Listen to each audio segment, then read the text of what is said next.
পুলিশের কড়া নজরদারিতে হেলমেটহীন ও বেপরোয়া বাইক চালকদের বিরুদ্ধে অভিযান। রাজ্য সরকার পরিবর্তনের পর থেকেই ট্রাফিক আইন প্রয়োগে কড়াকড়ি বেড়েছে রাজ্য জুড়ে। সেই নির্দেশ মেনে বিভিন্ন এলাকায় শুরু হয়েছে বিশেষ চেকিং অভিযান। গত বুধবার পূর্ব বর্ধমানের জামালপুর থানার অন্তর্গত আজাপুর ফেরির কাছে ১৯ নম্বর জাতীয় সড়কের নিচে চলল পুলিশের বিশেষ নজরদারি অভিযান।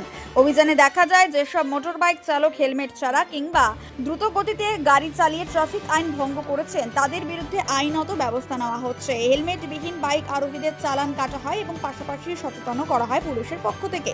পুলিশ জানায় অনেকেই শুধুমাত্র পুলিশকে ফাঁকি দেওয়ার উদ্দেশ্যে হেলমেট ব্যবহার করেন না, কিন্তু দুর্ঘটনা যে কোনো সময় ঘটতে পারে তাই নিজের সুরক্ষার জন্য হেলমেট পরা অত্যন্ত জরুরি। একই সঙ্গে ট্রাফিক নিয়ম মেনে গাড়ি চালানোরও পরামর্শ দেওয়া হয় চালকদের। পুলিশের এই সক্রিয় ভূমিকায় সাধারণ মানুষের মধ্যে সচেতনতা বাড়ছে বলে মনে করা হচ্ছে।